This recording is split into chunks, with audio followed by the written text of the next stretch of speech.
율법은 믿음에서 나온 것이 아닙니다. 율법으로는 사람이 하나님께 나아갈 수가 없고 율법으로는 사람이 의롭게 될 수가 없습니다. 여기서 말하는 율법은 착함, 좋은 일, 누구나 칭찬할 수 있는 선한 일, 이런 것에 집대성된 것, 이런 것에 대표적인 것들을 율법이라고 합니다. 어떤 율법으로도 하나님께 나아갈 수가 없습니다. 그러면 하나님께 어떻게 나아갈 수 있는가? 그것은 믿음으로 말미암아 나아갈 수 있습니다. 믿음으로만 나아갈 수가 있습니다. 보통 사람들이 착각하는 것이 유대인들은 하나님께서 그들에게 율법을 주셨기에 율법으로 하나님께 나아갔다고 착각하고, 우리는 율법이 없기 때문에 우리 같은 이방인들은 예수님을 믿음으로 나아가게 된 것이다, 이런 착각을 가지고 있습니다. 이 착각은 유대인들에게서부터 나왔습니다. 하나님은 우리를 율법을 주셔서 하나님께 나아갈 수 있도록 해주셨고, 너희들은 율법이 없기 때문에 선민이 아니다, 너희들은 하나님께 나아갈 수 없다라고 하는 차별의식을 그들이 제일 먼저 가졌습니다. 그러나 오늘 갈라디아서 3장이 밝히는 것처럼 유대인의 최고의 조상이 누구지요?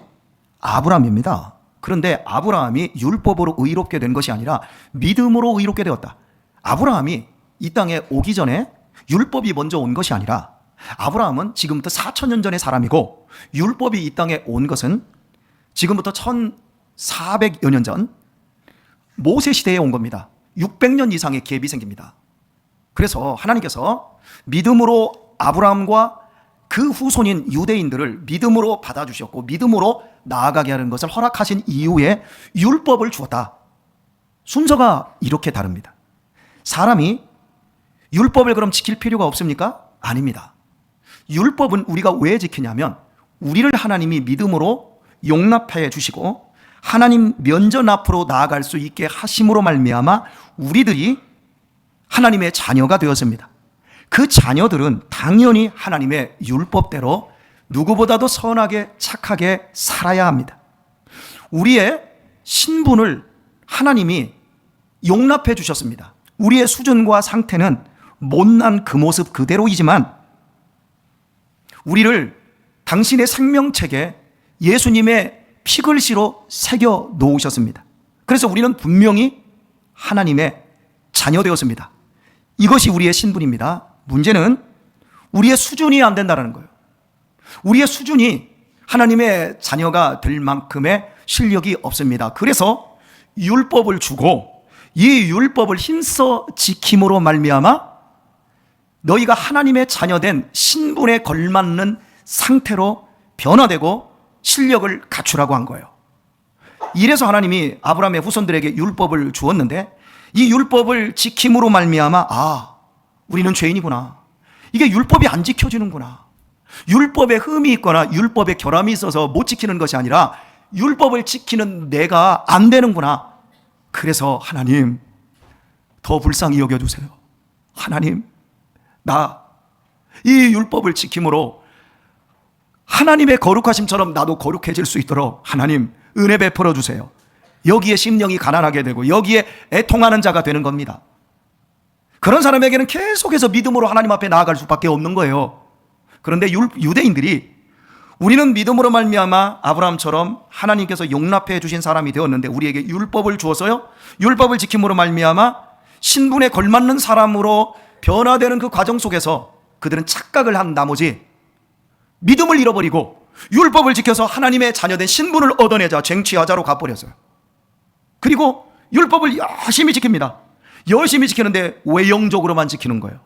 내가 율법을 지킴으로 말미암아 맺은 열매는 성령 안에서 사랑, 희락, 화평, 오래 참음, 자비, 양선, 충성, 온유와 절제와 같은 기가 막히게 아름다운 열매입니다.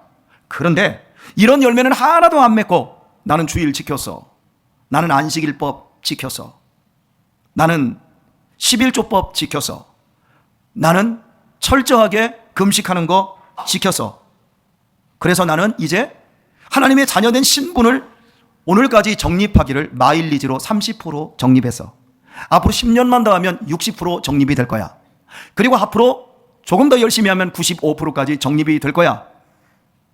이렇게 믿음이 아닌 자신들의 공로, 자신들의 노력으로 구원을 따내는 것처럼 착각을 해버렸어요.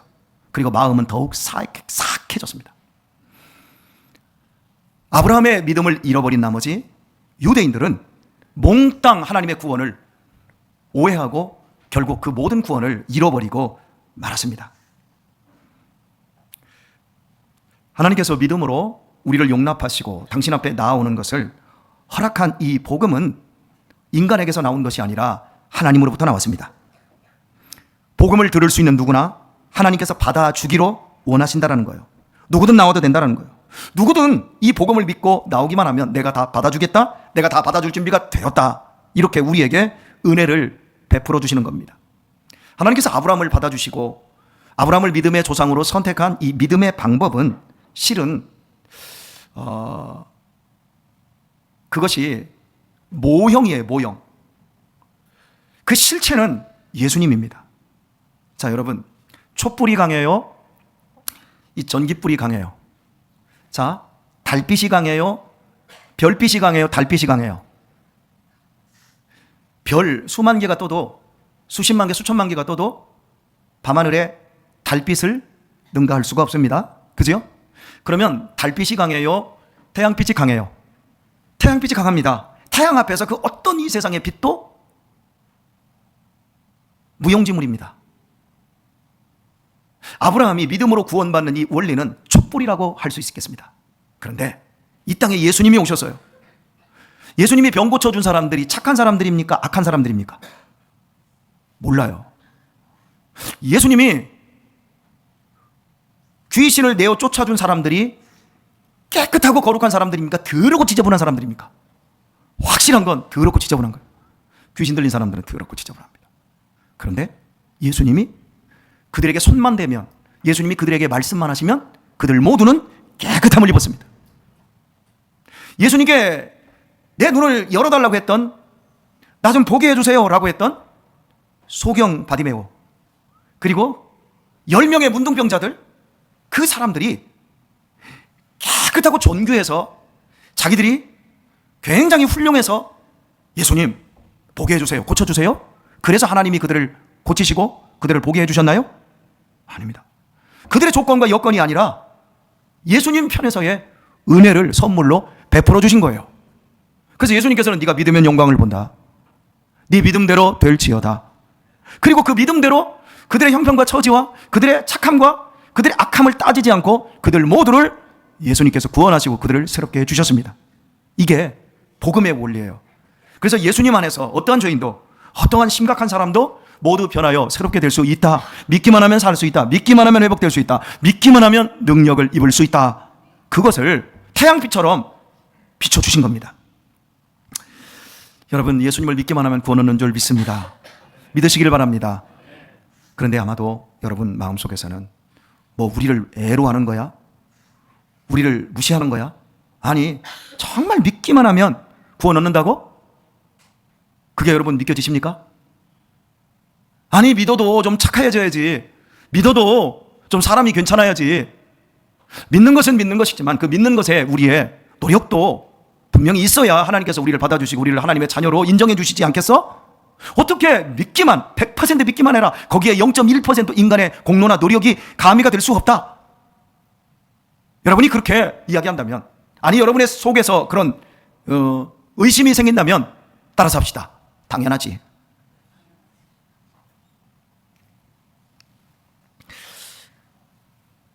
권유신,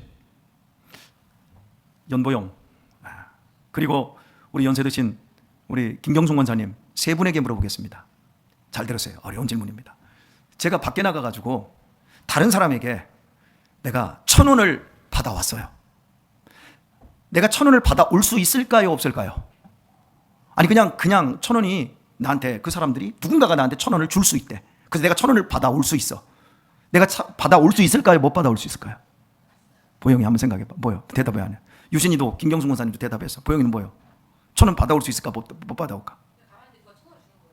그렇지. 아니 내가 달라고 했든지 그냥 나한테 1,000원을 줄 수 있어. 그래서 내가 밖에 나가서 내가 1,000원을 가지고 왔어. 할 수 있어 없어? 할 수 있지. 그러면 금액을 좀 높이자. 내가 나갔어. 그 내가 10,000원을 내가 받아올 수 있어 없어? 10,000원 받을 수 있어. 자, 됐어요. 자, 그러면 내가 10만 원을 받을 수 있을까 없을까? 조금 고민을 해봐야 돼. 그럼 고민할 거 없어. 고민할 거 없어. 내가 밖에 나가서 100억이라고 하는 돈을 공짜로 누군가에게 받을 수 있어 없어? 유신은 뭐요? 김경수 권사님 있어요 없어요? 100억. 100억이 아니라 1억도 못 받습니다. 1억이 아니라 1,000만 원도 받기 힘듭니다. 자, 그런데 복음이 뜻하는 것이 뭐냐면 100억도 아니고 1,000억도 아니고 나의 구원을, 나의 영원한 신분을 10원 한 장 안 드리고 내 노력 하나 안 드리고 달라고도 안 했는데 손을 벌리지도 않았는데 나한테 돈으로 계산합시다. 그냥 1,000억. 1,000억을 그냥 나한테 주었어. 이게 거짓이 아니라 진짜라고요. 이게 진짜라고요. 내가 이렇게 얘기하면 여러분이 믿겠어요 안 믿겠어요? 여러분이 믿는 복음이 그런 거라고요. 이 복음이 내가 나가서 우리나라 돈 제일 많은 100억 줄 수 있는 사람이 있어. 삼성과 SK가, LG가 그런 사람들에게, 그런 오너에게 내가 잘 보이면 100억을 받을 수 있는 가능성이 있어 없어? 그래도 없대. 내가 그렇게 한심하게 보여? 다 그래도 썩 괜찮아요. 여러분 100억? 여러분이 없다 그렇게 딱 단정을 지었어요. 여러분 이걸 1,000억이라고 합시다. 우리나라 무슨 이 세 사람, 세계에서 돈 제일 많은 부자에게 가서 아랍의 그 왕자들에게, 그 사람들 $5 엄청 가지고 있는 그런 사람들에게 내가 정말 잘 보이면 나한테 1,000억 줄까? 그런 일은 일어나지 않습니다. 그런데 이거보다 더 큰 일이 우리 안에 일어난다고요. 더 큰 것, 우리에게 영원한 생명을 하나님이 주시고 하나님의 자녀된 신분을 주시고 천국을 주시고, 이걸 하나님이 우리에게 그냥 주신다니까요. 내가 나쁜 놈이어도 준대요. 하나님 편에서 만드셔서 뭘로? 당신의 아들을 십자가에 못 박아서 그 의와 공로로 나를 그런 신분으로, 그 귀한 사람으로 나에게 주신다라는 거예요. 선물로. 이게 믿어지는 게 이게 정상이요? 여러분이 지금 믿고 있다면 여러분은 미친 거예요. 그리고 안 믿고 있다면 여러분은 정상이에요. 그리고 여기서 지금 안 믿고 있는 척을 하면서 야, 그래도 내가 권사니까, 내가 목사니까, 내가 집사니까 열심히 구원의 공로를 쌓아나가자. 여러분이 그런 쪽으로 흘러갈 수 있는 가능성이 상당히 많다는 거 여러분이 이해하십니까? 내가 누군가에게 선물을 주기 위해서 최대한 신경을 썼어요. 금주에도 우리 교회에서 고덕에 개척한 교회 2교회에 그 돈을 줬어요. 그래서 선교회에서 50만 원, 50만 원씩, 다른 교회에서는 가가지고 10만 원 주고 말아요. 그런데 우리 교회에서는 50만 원, 50만 원씩 줬어요. 우리 교회가 썩 괜찮은 교회예요. 그런데요, 반응이 어떤 줄 아세요? 한 교회에서는 목사님 고맙습니다. 기도 많이 해주세요. 그리고 열심히 하겠습니다. 너무 감사합니다. 성탄 장로교회를 위해서 기도하겠습니다. 잊지 않겠습니다. 이러더란 말이요. 그런데 줬는데 네 고맙습니다. 끝. 문자도 안 와. 여러분 그거 조금 주고 생색내려고 한 건 아니지만 나는 엄청 신경을 쓴 거예요. 정말 신경을 쓴 거라니까요. 그런데 그 신경 쓴 그 선물을 아무렇게나 싹 씻어버려. 말로라도 고맙다고 할 수 있잖아요. 저보다 새까만 후배들인데, 저는 우리 교회 개척할 때 주변에 목사님들한테 돈 10원 한 장 못 받았어요. 김장로님 그치요? 10원 한 장 못 받았어요. 근데 나는 계속 줘요. 왜? 그것이 하나님의 마음이고 그걸 통해서 사람들에게 용기를 줄 수 있기 때문에 우리가 격려할 수 있잖아요. 내가 가지고 있는 것으로 그 사람들을 다 구제하거나 그 사람들을 다 책임질 수는 없어도 지금 이 시간, 이 순간 내가 갖고 있는 그 실력으로 그들에게 용기는 줄 수 있잖아요. 그런데 그만큼 정성을 쏟은 그 선물을 입을 싹 씻어버리고 감사 한마디 없어요. 여러분 이 세상에서 최고의 선물은 예수 그리스도예요. 하나님이 최고로 신경 쓰셔서 당신의 아들을 죽였어요. 나는 우리 아들들 셋이요. 우리 아들들 셋이지만 말 안 듣는 자식, 말 잘 듣는 자식, 그렇고 그런 자식 다 있어도 말 안 듣는 자식도 제가 포기할 수 없고, 말 잡는 자식도 내가 포기할 수가 없고 저는 포기 못합니다. 저는 얘들을 사랑합니다. 그런데 얘들을 포기하면서까지 인간 쓰레기 같지 않은 사람들을 용납하기 위해서 얘들을 포기하고 얘들을 죽여버려라. 만약에 이런 메시지가 나한테 하나님으로부터 온다면 저는 거부할 것 같아요. 그런데 하나님은 우리가 죄인 되었을 때, 우리가 하나님을 모르는 연약한 상태에 있을 때 우리를 위하여 당신의 아들을 십자가에 못 박아 죽이시고 우리를 대신 그 자리로 끌어가셨습니다. 우리에게 엄청난 선물, 하나님의 최선의 선물을 우리에게 주셨습니다. 그것이 믿음입니다. 그것이 복음입니다. 그런데 그 복음을, 그 선물을 받는 우리들의 마음이 가소로워요. 진짜? 100억도 안 믿는데, 1000억도 안 믿는데 그게 믿겨진다고요?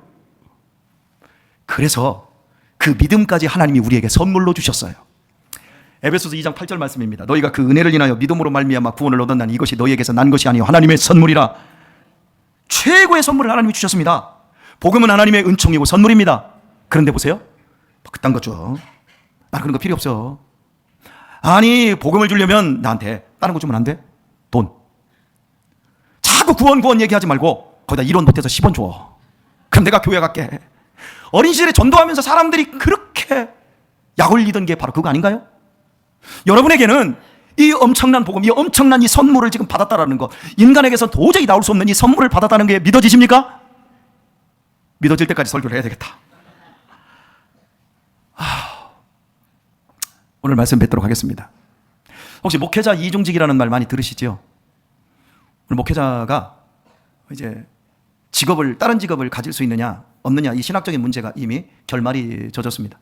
그래서 목회자들도 얼마든지 세상적인 일을 하면서 교회를 섬길 수 있다, 이렇게 결론이, 지금 흐름이 그렇게 바뀌어 버렸습니다. 그래서 많은 목회자들이 돈을 법니다. 그런데 여러분, 이 목회자 이중직이라고 하는 이 부분에 왜 이렇게 흘러가냐면 그게 좋은 것이라 거기로 흘러가는 것이 아니라 이 부분은 교회의 권위와 말씀의 권위가 교회 안에서 희지부지해졌기 때문이라는 겁니다. 이게 사실은 더 큰 문제예요.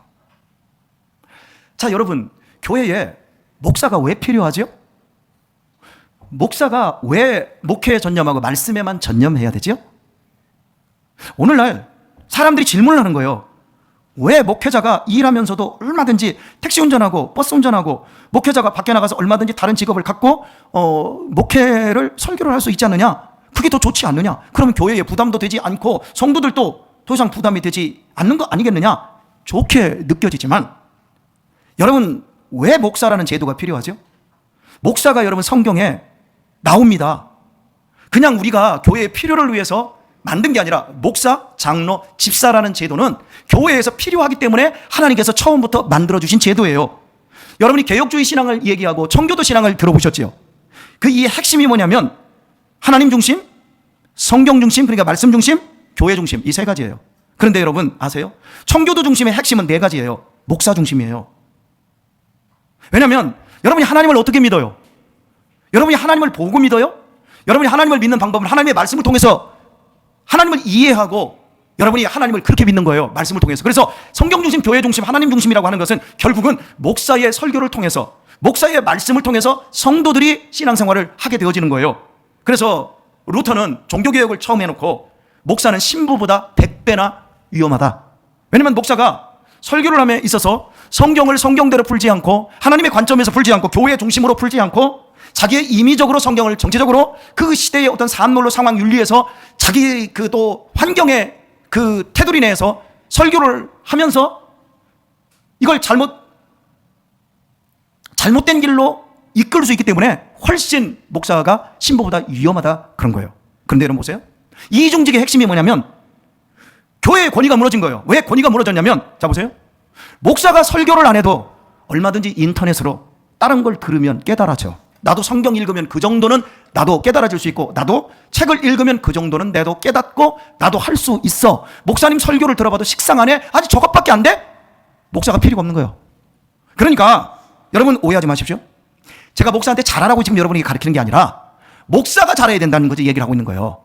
목사가 식상한 얘기, 그냥 율법적인 이야기를 하는 그런 당연한 설교, 도덕적인 이야기를 해서 그냥 여러분들이 교회 잘 섬기고 헌금 잘하면 복 받습니다 라고 하는 상투적인 것들로 목사들이 그렇게 바뀌어 가니까 수준이 떨어지니까 그 정도 얘기는 충분히 우리의 마음에 떨림도 없고 찔림도 없고 울림도 없이 충분히 그렇게 갈 수 있으니까 목사님들도 나가서 돈 벌고 우리도 교회 와서 설교 들을 때 목사님에게 무슨 기대도 없고 뭐 변화에 대한 의지도 없고 그냥 우리가 예배 드렸으니까 한 주간 착하게 살자.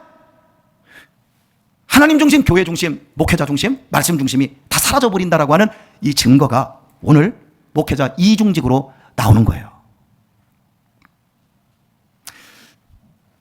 목사는 하나님이 교회에 주신 선물이에요. 선물. 저는 여러분에게 우리가 받은 엄청난 선물을 이야기할 겁니다. 혹시 여러분들이 목사님 없이도 우리는 충분히 깨달을 수 있어. 충분히 믿음 생활 잘할 수 있어.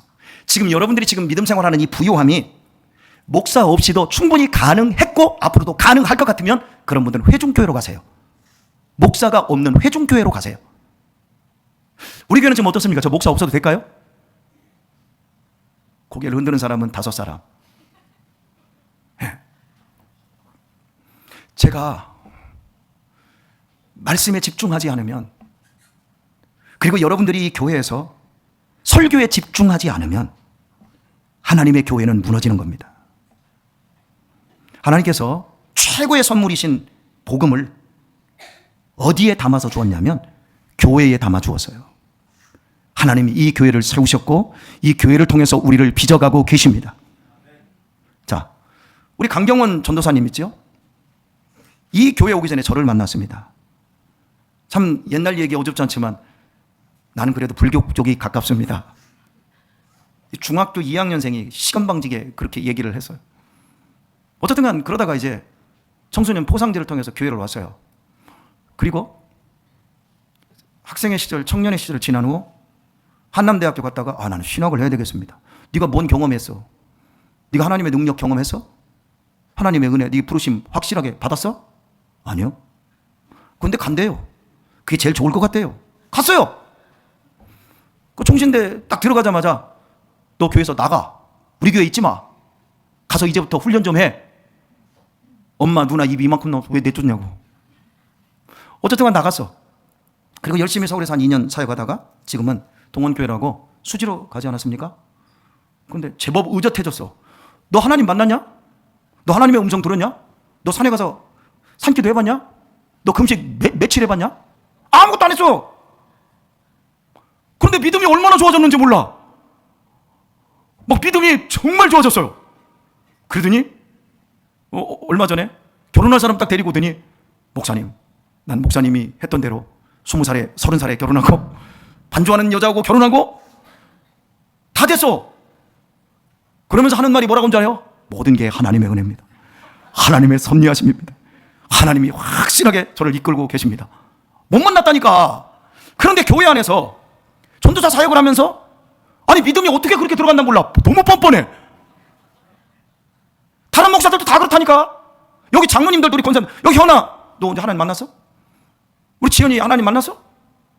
얘네들 여기 와 중학교 2학년 때 와가지고 중학교 2학년 중학교 우리 중학교 역사들이 많이 있네. 중학교 때 와가지고 신앙생활 잘하다가 엄마랑 함께 바람과 함께 사라지다. 그리고 폭풍의 언덕 폭풍 치는 날 교회 와서 또 몇 년 지나서 그러더니 믿음이 확 자라나 버렸어. 그러더니 여기서 막 믿음이 자라나가지고 막 눈물 콜로 흘리면서 막 은혜입니다 막 그러고 있어. 언제 만났어? 여러분 잘 들으세요. 이런 믿음이 우리 안에 보았고, 그러니까 육감적으로 우리가 믿음을 만들어 나가는 것, 경험해 나가는 것이 아니라, 내가 그렇게 만들어 나가는 것이 아니라, 내가 교회에 있다 보면, 말씀을 듣다 보면, 신앙생활에 순종하다 보면 나도 모르게 내 안에서 믿음이 생겨서 하나님을 못 봤는데 내가 수천억짜리 구원을 받은, 돈 수경짜리 구원을 받은 이 사실이 내 안에서 믿겨져서 나는 죽어도 이 교회 못 떠나는데요. 여러분 보세요. 경원이가 어디 가서 야 너 전도 좀 해라. 전도도 못해. 그런데 홍반이를 전도로 해놔서 이 교회. 홍반이를 전도해가지고 홍반이가 지금 저기 앉아있어. 씨 먹고 있잖아. 그러면서 이 교회 온 게 얼마나 은혜인지 참 다 하나님이 이끄시는 것 같고 하나님이 하시는 것 같아. 봤어? 여러분 우리 다 이렇게 우리 믿음이 큰 거예요. 그러니까 여러분 교회에서 목사가 선물이라니까요. 믿음을 뚱그름 잡는 식으로 여러분 생각하지 마세요. 순민아 잘 순종해라. 응? 잘 순종해. 최다인 욱하고 올라올 때 그때는 행동도 말도 하지 마. 알았어? 너 분노 조절이 있는 것 같아. 여러분 있다니까요. 왜 아는 줄 아세요? 고수는 고수를 알아봐요. 내 안에 욱하는 게 있어요. 우리 하영이가 어제 눈물금을 흘렸어요. 우리 유신이가 나 때문에 가끔씩 막 열 팍, 아버지 왜 소리 질러? 그러면 야, 나 분노 조절 있잖아. 여러분 다 그래요. 우리 이때 우리 자신의 있는 그런 상태 속에서도 내가 지금 어떤 은혜를 누리고 있는지를 생각을 해야 돼요. 하은아, 하은이 아무것도 몰라요. 근데 나중에 알게 돼. 하은이는 사모가 될지도 몰라. 제가 지금 두려워하잖아. 엄마만 아멘 하잖아. 근데 아무도 몰라요. 나는 우리 유아가 꼭 목사가 될 것 같아. 목회 정말 잘할 거예요. 그죠? 거기 개척하러 나가 같이. 사랑하는 우리 교회 여러분, 우리의 신앙, 우리에게서 시작되는 게 아니라 복음은 모두 하나님에게서 시작되어서 소리 없이 느낌도 없이 우리를 완전히 사로잡아 버리는 거예요. 예수님의 사람으로, 예수님의 인격을 닮은 사람으로, 예수님의 그 신분을 우리에게 주신 거에 딱 맞는 사람으로 하나님이 반드시 만들어 내시고야 마십니다. 그런 복된 자리에 가기까지 여러분 우리 모두도 겸손하도록 하십시다. 이번 한 주도 승리하기를 예수님의 이름으로 축원합니다. 우리 찬양할까요?